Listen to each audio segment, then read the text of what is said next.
Hello everyone, আজকে আমি কথা বলবো ইউএসএ কানাডার ট্যুরিস্ট ভিসা নিয়ে। বর্তমানে আমাদের সোশ্যাল মিডিয়া প্ল্যাটফর্ম এবং ইউটিউবে অনেকেই আমাদের থেকে জানতে চাচ্ছেন যে তারা ইউএসএ কানাডার ভিসা করতে চাচ্ছেন, কিন্তু তাদের ট্রাভেল হিস্ট্রিটা তাদের ইউএসএ কানাডার ভিসা হওয়ার জন্য পারফেক্ট কিনা সেটা নিয়ে অনেক কোয়েশ্চেন তারা আমাদেরকে করছেন। আজকে আমি এটার বিস্তারিত নিয়ে কথা বলবো। প্রথমে বলে রাখি, আপনার যদি পাসপোর্টে ট্রাভেল হিস্ট্রি ভালো না হয় তাহলে আপনি ইউএসএ কানাডার ভিসা পাবেন না।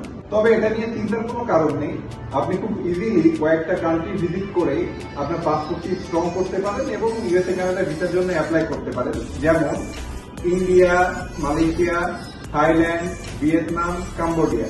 মিনিমাম 5টা ট্যুরিস্ট ভিসা যদি আপনার পাসপোর্টে থাকে তাহলে আপনি খুব ইজিলি ইউএসএ এবং কানাডার ভিসা অ্যাপ্লিকেশন করতে পারবেন, যেটা আপনার পাসপোর্টকে অনেক বেশি স্ট্রং করবে ইউএসএ কানাডার ভিসা অ্যাপ্লিকেশনের জন্য। আপনারা হয়তো জেনে থাকবেন যে India, Malaysia, Cambodia, Vietnam, Sri Lanka, Uzbekistan এই ধরনের দেশগুলোতে ট্যুরিস্ট ভিসা অ্যাপ্লিকেশন করার পর সেই ভিসা পাওয়ার রেশিওটা 100% এবং আপনি ইজিলি ফ্রেশ পাসপোর্টেও আপনি ভিসা সেই দেশগুলোর পেয়ে যাবেন। সেক্ষেত্রে আপনার যেটা হচ্ছে, আপনি খুব সহজেই সেই ভিসাগুলো প্রসেস করে নিতে পারছেন এবং তার পরবর্তীতে সেই ভিসাগুলো প্রসেস হওয়ার পর সেটার প্রেক্ষিতে আপনি ইউএসএ বা কানাডা অ্যাপ্লাই খুব সহজেই করে ফেলতে পারবেন।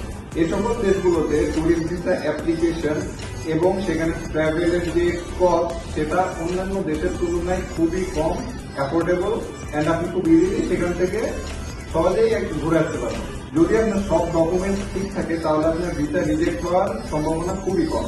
তো আপনি যদি আপনার ট্রাভেল হিস্ট্রি স্ট্রং করতে চান তো সেক্ষেত্রে এই দেশগুলোতে আমাদের মাধ্যমে ভিসা অ্যাপ্লিকেশন প্রসিডিউর শুরু করতে পারেন। তাহলে আর দেরি না করে আজই যোগাযোগ করুন গ্লোবাল অ্যাসিস্ট্যান্ট ট্রাভেল এজেন্সি এর সাথে। Thanks for watching this video.